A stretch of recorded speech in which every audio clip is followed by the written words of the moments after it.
अरहम नमः। आज आपका तीसरा दिन है और आपको आज ऋजुता के भाव में, सरलता के भाव में, सिंप्लिसिटी में रहना है। आर्जव धर्म आपके लिए ये बार बार महसूस कराएगा कि आप ऋजुता के भाव में हैं, सरलता के भाव में हैं, सहजता के भाव में हैं।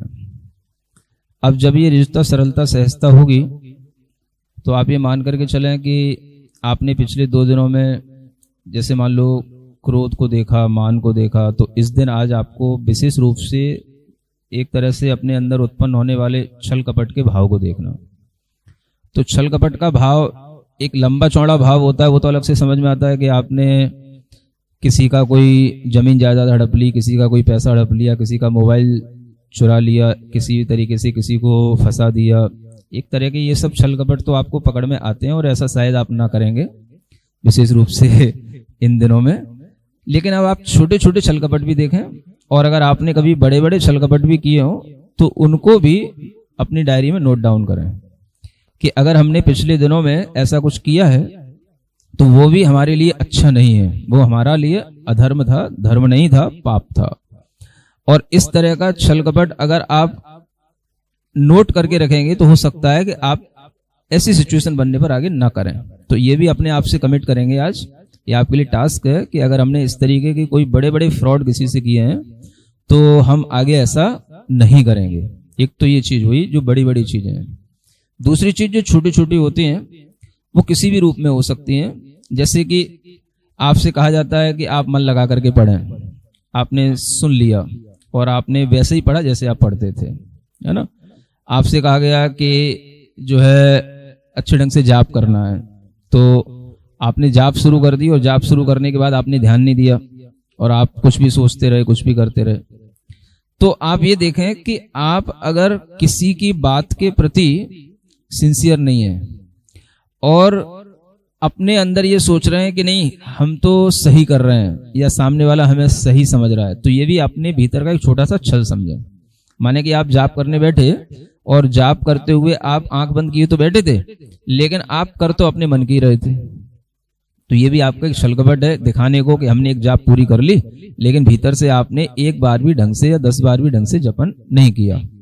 तो इस तरह का भी छल कपट अपने अंदर महसूस करने की कोशिश करें।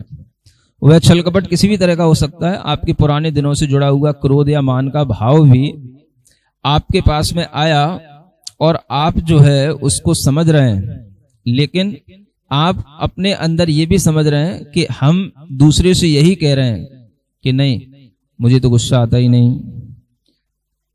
मुझे तो कोई कभी किसी से कोई अहंकार होता ही नहीं। तो ये भी आपको महसूस करना है कि ये भी हम जो दूसरों से कह रहे हैं ये हमारे मन की सरलता से निकल रहा है कि मन की कपटता से निकल रहा है।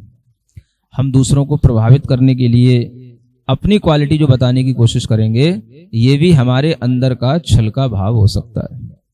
तो हमें इस छल को बहुत गहराई से छोटी छोटी बातों में भी देखना है कि हम कितनी बार किस तरह से अपने आप को बचाने की कोशिश करते हैं किसी सिचुएशन से, और हम कहते कुछ हैं लेकिन हमारे मन में कुछ होता है। अगर मान लो कोई मीटिंग चल रही है और हम वहां से उठ करके जाना चाहते हैं तो हम उस मीटिंग में हमारा इन्वॉल्वमेंट ना हो या लोग हमसे कुछ क्वेश्चन आंसर ना करें, इसलिए हम वहां से उठ करके चलते हैं। लेकिन हम बहाना बना देते हैं कि मेरे मम्मी की तबीयत खराब है, मैं जा रहा हूँ, मुझे बहुत जल्दी जरूरी काम आ गया, अर्जेंट मीटिंग है, ये है वो है। तो ये सब आप जानते हैं कि हम यहाँ से उठना चाह रहे हैं, हम बहाना बना रहे हैं। तो इस तरीके की जो चीजें आपके अंदर चलती हैं वो अगर आपको याद आ रही हों कि हमने कितनी बार ऐसा किया है पिछली साल में भी, तो भी आप बड़ी बड़ी चीजें जो आपके ध्यान में हैं उनको आप नोट करें और ये कोशिश करें कि आगे के लिए हम अपने आप में इस तरह से सरल व्यवहार करने के लिए हम तत्पर होंगे। और अगर आज के दिन हमारे दिमाग में कोई ऐसे छोटे मोटे सी अगर इस तरीके के कोई ये डिसीट करने वाली फीलिंग आती हैं तो भी हम अपने आप को बचाने की कोशिश करेंगे। तो ये आज के दिन का आपके लिए टास्क है। आपको सावधान होकर के डायरी अपने पास में रखना है, नोट करना है कि आज नोट करने के लिए मान लो अगर आपके पास में मान लो बहुत सारा टाइम नहीं भी है तो भी आप एक टाइम को अलग अलग पार्ट में डिवाइड कर सकते हो। सुबह 6 से लेकर के 9 बजे तक एक बार डायरी खोलो, 9 बजे 9 से लेकर के 12 बजे तक 3 घंटे के अंदर फिर देखो एक बार, 12 बजे डायरी खोलो, आज मैंने 9 से 12 में क्या क्या हुआ, 6 से 9 में क्या हुआ। एक एक प्रहर का भी आप जो है एक टाइम लेकर के और उसको डायरी पर नोट कर सकते हो। दिन भर का आपको याद ना रहे इकट्ठा करने पर, तो इस तरह से भी आप कर सकते हो। 12 से 3, 3 से 6, है ना, ऐसे 3-3 घंटे का एक प्रहर होता है। इस एक प्रहर के लास्ट में आप अपने आप को थोड़ा सा अलर्ट करें कि मुझे आज इस धर्म को करने में कहाँ पर दिक्कत महसूस हुई और कौन सा हमारे लिए कमजोरी है, उस कमजोरी को भी लिखें और फिर उसको किस तरीके से हम उससे उबर सकते हैं, उसका उपाय भी अगर आपके दिमाग में आ रहा है तो उसको भी नोट करें। ये लिखने मात्र से ही आपको बहुत कुछ सॉल्यूशन मिल जाएगा और आपका जीवन सरलता की ओर चलने लग जाएगा।